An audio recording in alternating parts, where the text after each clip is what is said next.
बिस्मिल्लाहिर्रहमानिर्रहीम, अस्सलाम वालेकुम। Welcome to Healthline and this is your host doctor Imran Khan.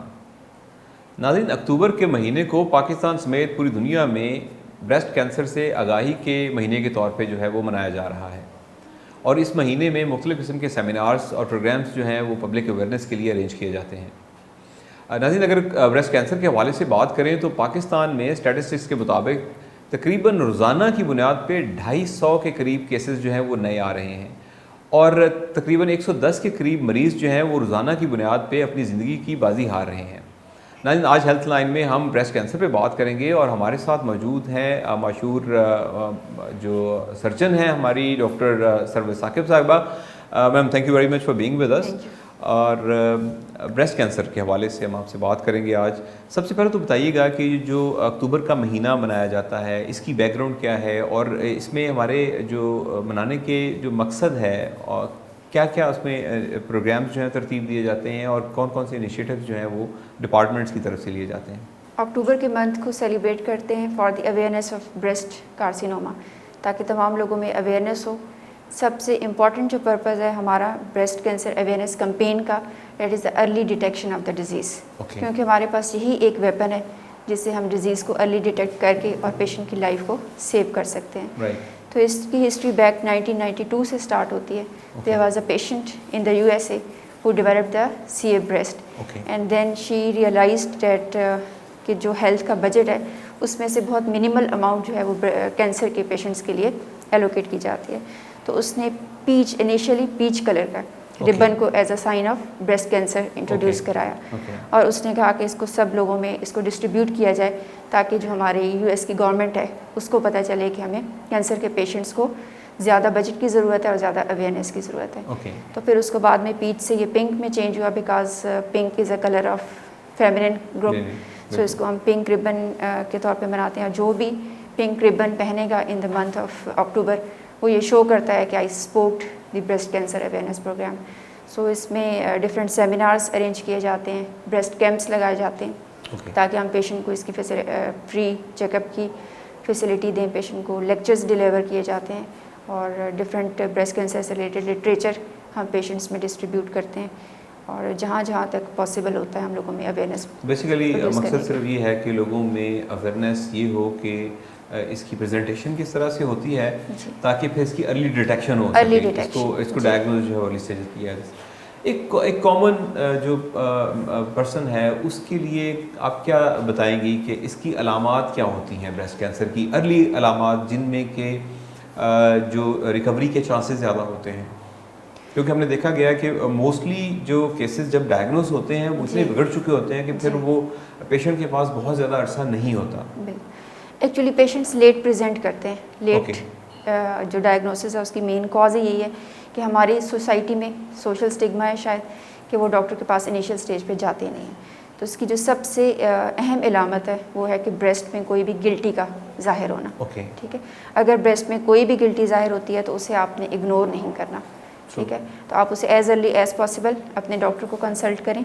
इसके अलावा अगर छाती में किसी भी तरह की दर्द महसूस होती है या निपल से कोई डिस्चार्ज आता है मिल्क के अलावा, ठीक है, कोई भी ब्लड हो सकता है या वाइट कलर का डिस्चार्ज हो सकता है या फिर दोनों ब्रेस्ट के साइज़ में कोई अनइक्वल है, ठीक है, फ़र्क आपको महसूस हो रहा है कि ब्रेस्ट का साइज़ इक्वल नहीं है या फिर ऊपर की जो स्किन है उसमें अगर कोई रेडनेस आ रही है, ठीक है, या वो थिक हो गई है, तो ये सारी अलामात हैं जो आपने, या आपको बगल में कोई गिल्टी महसूस होती है तो आपने फौरी तौर पे अपने डॉक्टर को कंसल्ट करना है। उसको कभी भी आप लेट ना करें।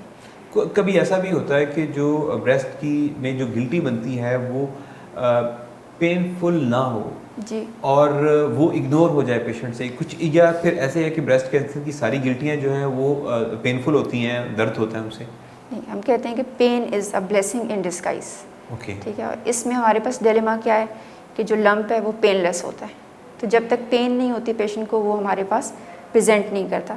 जब वो हमारे पास प्रेजेंट नहीं करता तो लेट उसका डायग्नोसिस होता है। तो चाहे आपको गिल्टी में दर्द है या नहीं है, आपने फ़ौरन कंसल्ट करना है। मेरा कहने का मकसद ये था कि फ़र्ज़ करें कि किसी पेशेंट को के ब्रेस्ट में गिल्टी है लेकिन वो दर्द नहीं हो रही, उस दर्द ना होने से उसका जो एक कह लें कि उसको पता चलना है डिज़ीज़ के बारे में वो लेट हो जाता है।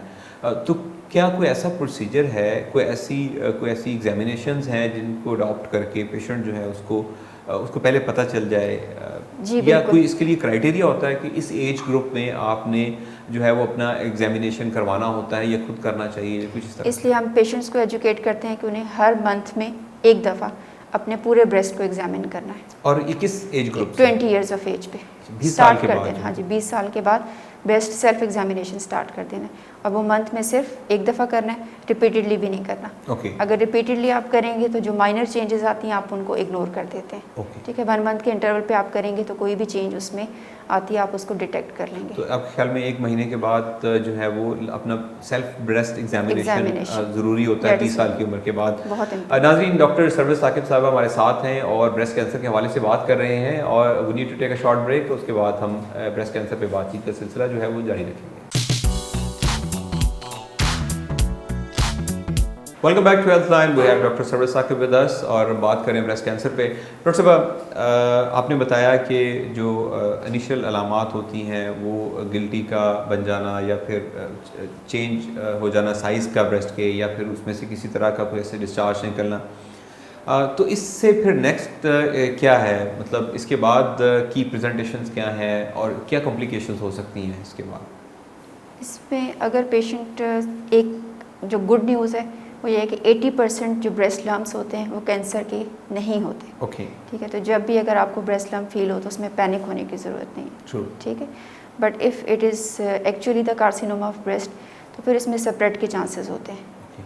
सबसे पहले ये बगल में जो हमारे गदूद होते हैं जिनको हम एक्सिलरी ग्लैंड्स बोलते हैं उसमें मेटास्टेसिस होती है। उसके बाद जो सबसे ज़्यादा कॉमन जिस जगह पे ये फैलता है वो बोन्स हैं। ठीक, इसके अलावा लिवर के अंदर, जिगर और ब्रेन, ये कॉमन साइट्स हैं, और लंग्स, ये कॉमन साइट्स हैं जहाँ पे कैंसर की फैल सकता है। कैंसर फैल सकता है, बिल्कुल।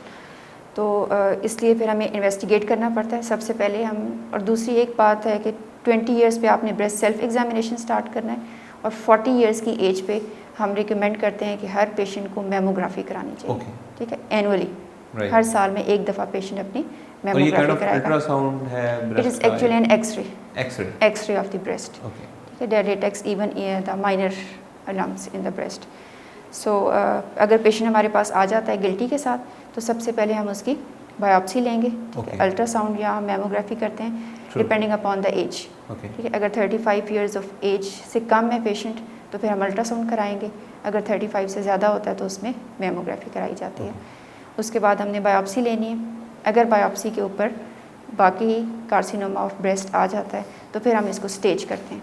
ठीक है, स्टेज करने के लिए हम तमाम टेस्ट करेंगे जिसमें लंग्स के अंदर, बोन्स में, ब्रेन में, और ये जानने के लिए कि जो कैंसर है ये किसी और करीबी जो ऑर्गन है या जहाँ तक हो सकता है वहाँ तक तो नहीं फैला। डॉक्टर साहब काइंडली बताइएगा कि रिसेंट ईयर्स में इसकी जो अक्रंस है, इसकी जो ब्रेस्ट कैंसर की जो शरह है उसमें काफ़ी हद तक इजाफा हुआ है। जी।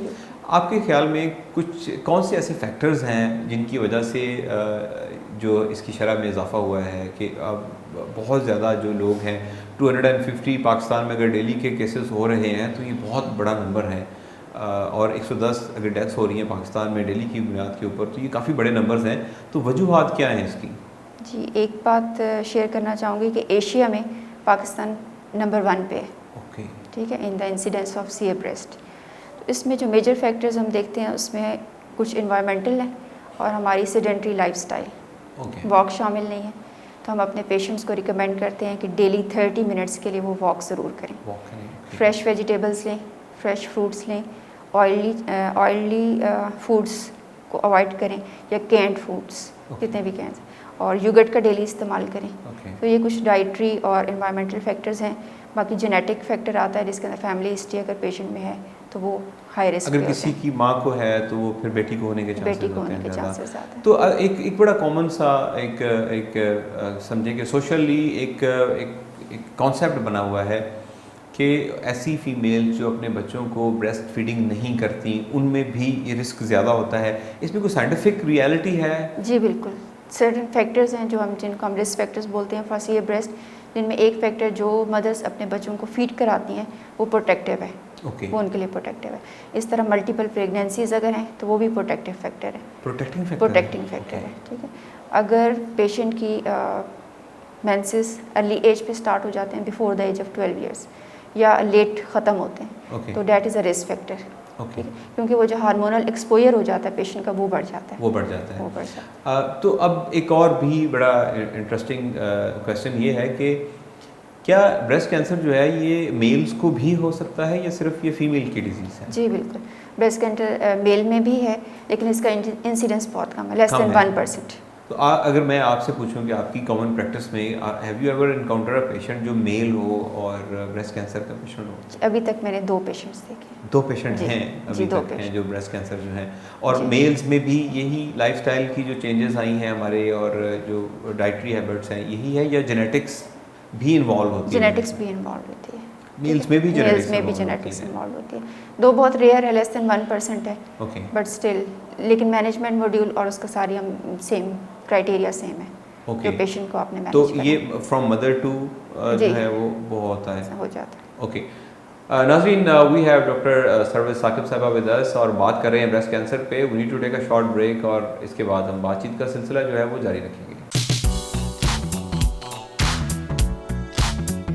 Welcome back to Healthline, we have doctor Sarwez Saqib with us और बात कर रहे हैं ब्रेस्ट कैंसर पे। मैडम, हमारे यहाँ ना एक सोशल बैरियर है, एक सोशल डायलेमा हमने बना दिया इस चीज़ों को कि हमारे यहाँ पेरेंट्स जो हैं, मदर्स जो स्पेशली, वो बेटी के साथ इस मौजू पे बात नहीं करती, उनको नहीं बताती कि ब्रेस्ट एग्जामिनेशन किस तरह से करना है। और मोर ओवर हमारे यहाँ चूँकि हेल्थ एजुकेशन भी कम है, मदर्स भी बहुत ज़्यादा स्पेशली इन सब अर्बन एरियाज़ उस तरह से लिटरेट नहीं हैं हेल्थ पे। तो बच्चियाँ जो हैं वो अगर उनको कोई ऐसा मसला होता भी है, कौन यूजुअल ऐसी चीज़ होती है उनके ब्रेस्ट में, तो they keep hiding it until unless के वो फिर कॉम्प्लिकेशन में चली जाती है। इसी तरह से लेट प्रेजेंटेशंस होती हैं इसकी।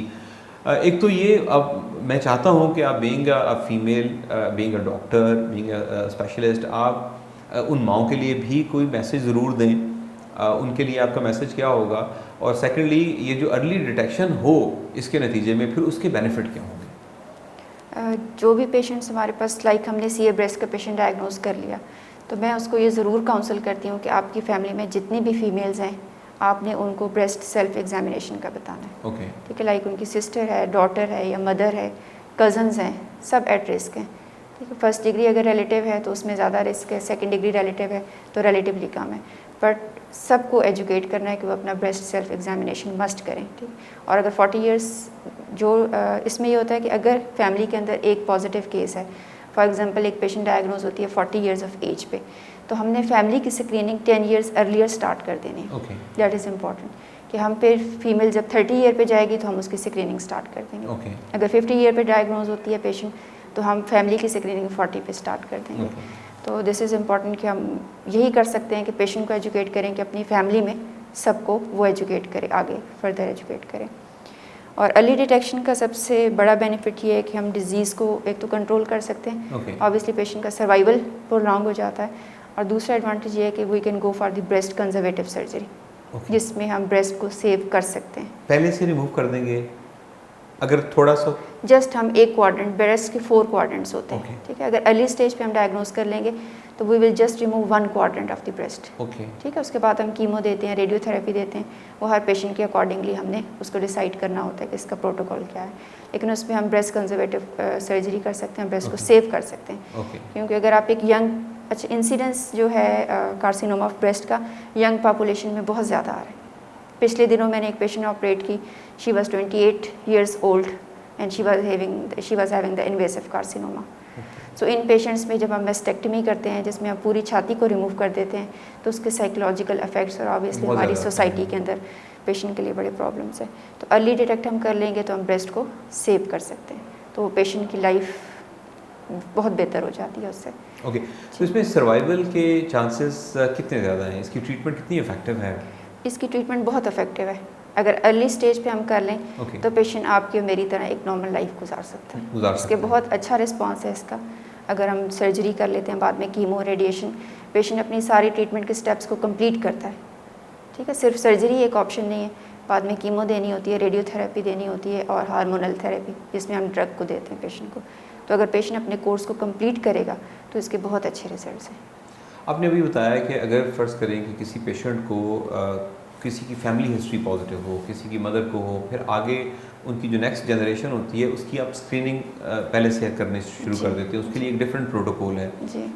तो ऐसे पेशेंट्स को जो कि अभी ब्रेस्ट कैंसर का शिकार नहीं हुए होते लेकिन उनकी फैमिली हिस्ट्री पॉजिटिव होती है, ऐसे पेशेंट्स के लिए क्या प्रोटेक्टिव मेजर्स आप लेते हैं? कोई मेडिसिन स्टार्ट करवा देते हैं उनको, या फिर आप सिर्फ हम वेट करते हैं कि कब ये डिज़ीज़ हो और फिर हम उसको रिस्पॉन्ड करें?